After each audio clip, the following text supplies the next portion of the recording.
En primer lugar, si me lo permitís, quiero saludar a todos los aquí presentes, especialmente al vicesecretario de Política Institucional y miembro de la dirección del partido. Saludar también a Pedro Puy, que es nuestro portavoz en el Congreso, en el Parlamento gallego, a Dolors Montserrat, nuestra portavoz en el Parlamento Europeo, a todos los ponentes que nos acompañáis y que vais a conformar esa mesa tan interesante que va a tener lugar esta mañana. Saludar también a la alcaldesa de San Lorenzo del Escorial, a los diputados que nos acompañáis en el día de hoy, diputados nacionales, pero también diputados autonómicos que os habéis querido desplazar, y a todos los alumnos que estáis formando parte de estos cursos de verano del Escorial que ha querido organizar el Grupo Parlamentario Popular, el Grupo Parlamentario en Europa y todo el Partido Popular en ello. Especialmente ese saludo para los que vienen de otros países y, por tanto, enriquecen este curso con otros puntos de vista cuando hablamos de lo que ocurre en un país y nos permite comparar con lo que ocurre en otros.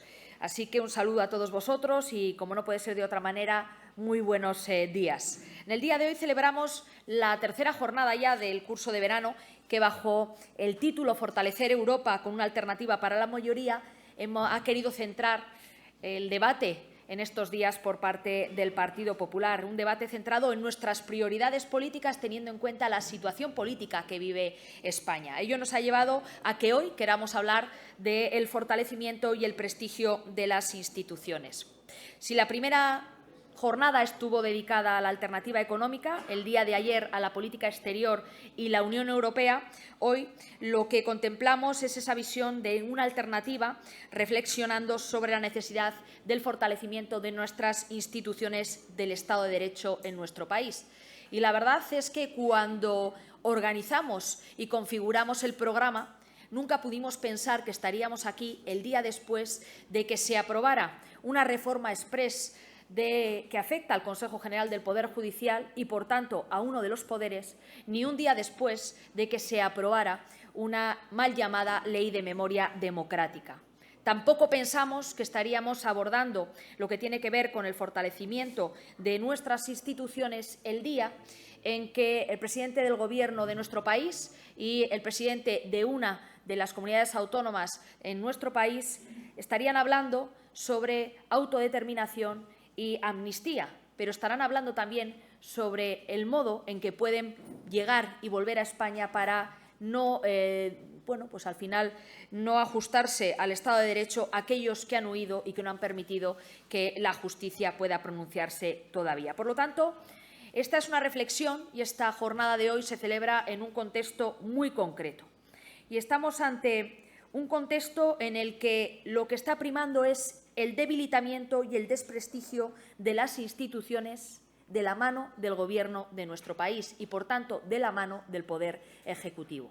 Esto hace que la jornada de hoy sea más importante que nunca, que la abordemos y la convierte, además, en una reflexión más necesaria que nunca al hablar del futuro y de la alternativa que España necesita.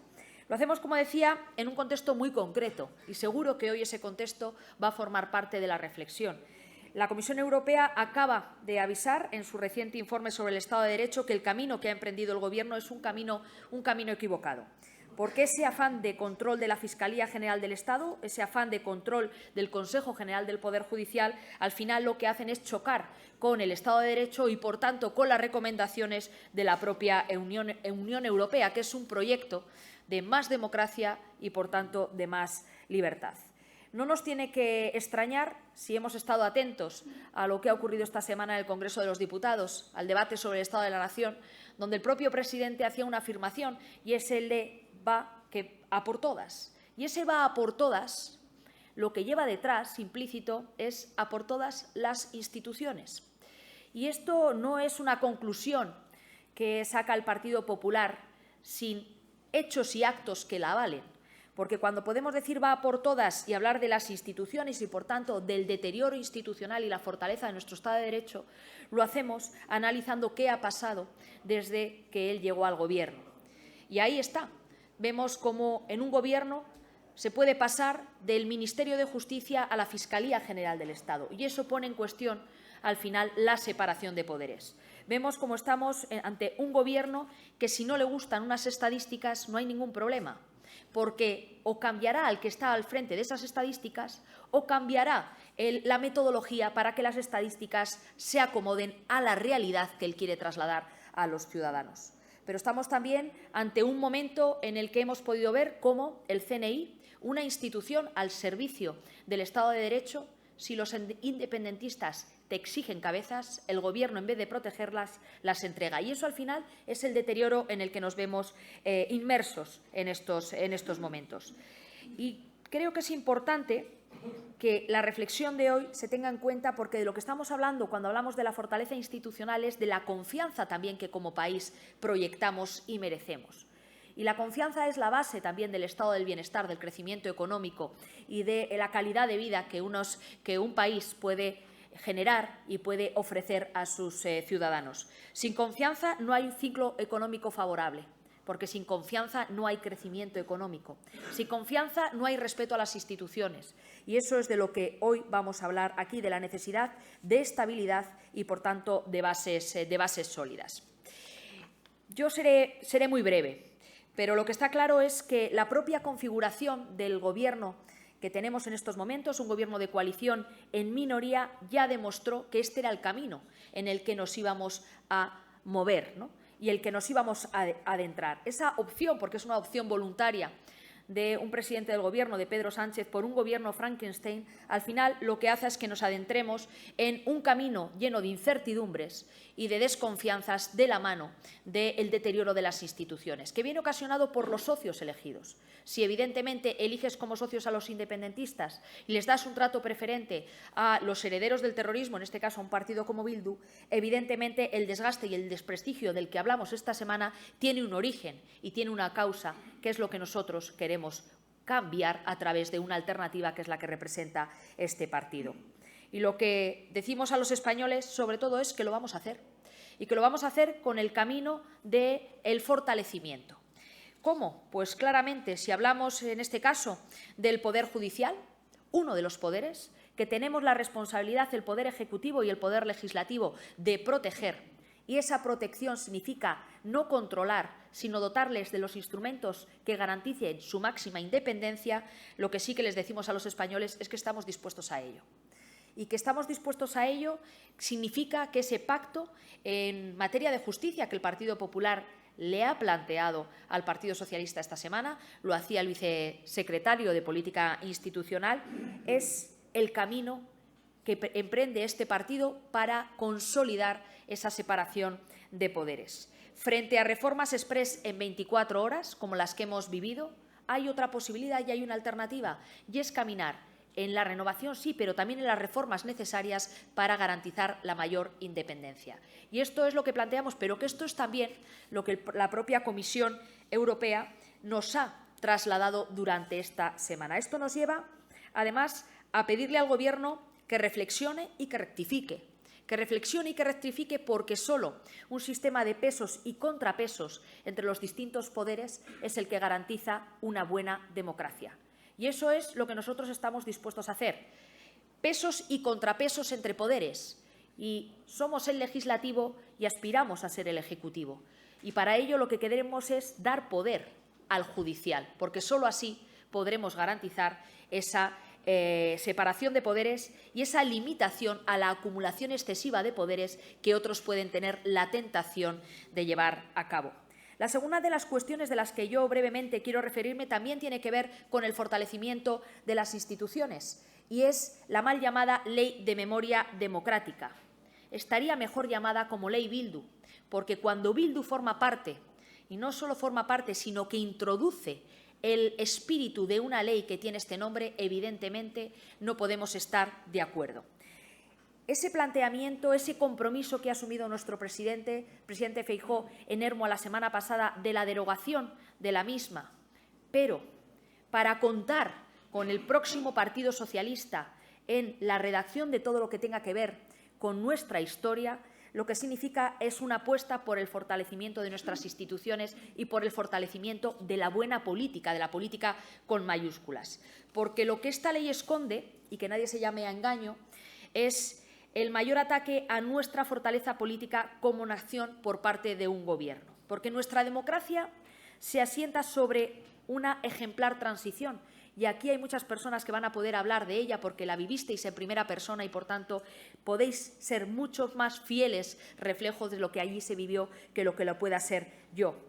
Pero lo que estos días hemos visto es cómo aquellos que a través del terrorismo pusieron en jaque no solo la transición, sino también nuestra democracia, hoy están felices. Y están felices porque su objetivo máximo era poner en jaque una transición ejemplar. Y el texto aprobado ayer es lo que hace. Y, por tanto, están felices porque sí, porque lo han conseguido. Pero esto es reversible y es revertible. Y es lo que nosotros le trasladamos a la sociedad española que estamos dispuestos a hacer. Y lo hacemos desde el absoluto convencimiento de que la transición es un legado político que debemos preservar y que debemos proteger al máximo. Porque nuestra historia, la historia no se reescribe ni se reinterpreta en base a la memoria de algunos, sino que se mantiene y se consolida y se protege. Y esto es lo que está implícito en ese compromiso de derogación, pero que va acompañado de tender puentes para seguir trabajando con el espíritu de la concordia que significa la transición. Bildu es lo que es y sin matices. Son los herederos políticos de una banda terrorista y a ellos lo que no se les puede es legitimar bajo ningún concepto desde el punto de vista parlamentario. Porque hacerlo, al final, es vertir un manto de ignominia sobre los gobiernos de Suárez, de Calvo Sotelo y también de Felipe González. Y eso es algo que la democracia en estos momentos y la política en estos momentos ni debemos permitir ni debemos consentir.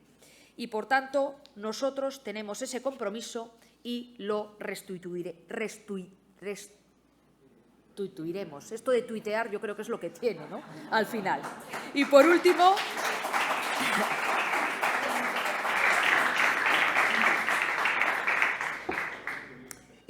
me quiero referir a otra cita que hay hoy desde el punto de vista político, que avanza también en el deterioro de las instituciones y en la debilidad de las mismas. Y es ese encuentro que se va a producir entre el presidente del Gobierno y el presidente de la Generalitat. No tendría que ser ningún problema si se estuviera produciendo un auténtico encuentro desde la lealtad entre un presidente del Gobierno y un presidente de comunidad autónoma, como tantos otros se producen en nuestro país y debiera de ser la normalidad democrática. Pero el objetivo y la hoja de ruta y, digamos, el orden del día que ya ha dicho Aragonés que se va a tratar en ese encuentro se basa en la autodeterminación y la amnistía. Y, evidentemente, esto es lo que debilita a nuestro país y, por tanto, a nuestras instituciones. Un buen presidente del Gobierno es aquel que lo que busca es la defensa de la unidad nacional y, evidentemente, no cede ante los chantajes por el único objetivo de garantizarse los votos necesarios para seguir siendo presidente del Gobierno. Porque no nos llamemos a engaño, esto es de lo que estamos hablando única y exclusivamente. Es posible que no hagan públicas las conversaciones y los acuerdos a los que lleven en relación a estos dos aspectos que ya ha dicho uno de los presentes y de los asistentes que quiere abordar, y son solo dos. Pero estaremos atentos a cuál es la hoja de ruta que tienen prevista para las próximas semanas y los próximos meses. Porque lo que está claro es que cuando el independentismo pide algo, lo consigue. Pidió la cabeza de la directora general de CNI y la tuvo. Y ahora lo que pide es que se burle el Estado de Derecho para que aquellos que intentaron dar un golpe de Estado en nuestro país y, por tanto, poner en jaque a nuestro Estado de Derecho y nuestro orden constitucional se puedan salir con la suya sin ninguna consecuencia. Lo que está ahora encima de la mesa, ¿qué es? Pues es una modificación del Código Penal de los delitos de rebelión y sedición. ¿Para qué? Para evitar que se pueda aplicar el Código Penal como está en estos momentos y, por tanto, que el Estado de Derecho caiga sobre ellos y que tengan que cumplir las penas que en base a los mismos se puedan imponer. Es decir, que a través de reformas del Código Penal y las aplicaciones de los indultos, en definitiva, salga gratis la aplicación del Estado de Derecho para aquel que lo puso en jaque. Esto es debilitar nuestras instituciones y, por tanto, ponerlo en jaque. Voy terminando ya, porque a mí me correspondía hoy inaugurar y dar inicio a esta jornada. Una jornada en la que se va a debatir y se va a escuchar a grandes especialistas del primer nivel. Y yo quiero agradecer que hayan querido participar y darnos puntos de vista sumamente importantes e interesantes en el momento político que estamos viviendo. Pero sobre todo porque son necesarias conversaciones plurales, como las que hoy se van a vivir, abiertas a la sociedad, libres, para que sigamos construyendo el futuro. Un futuro que tiene que partir de recuperar esa concordia que entre todos los constitucionalistas hizo que en un momento como fue la transición nos garantizáramos poder alcanzar las cuotas de Estado de bienestar y Estado de Derecho que este país tiene. Y así que agradeceros vuestra participación y que forméis parte de la tarea tan interesante que como sociedad tenemos, que es la de salir hacia adelante y poderles garantizar a las próximas generaciones un futuro con una democracia sólida, con unas instituciones fuertes en las que nadie, ni tan siquiera quien gobierna, pueda tener la capacidad de deteriorarlas. Así que muchísimas gracias y yo os dejo ya la palabra. Muy buenos días.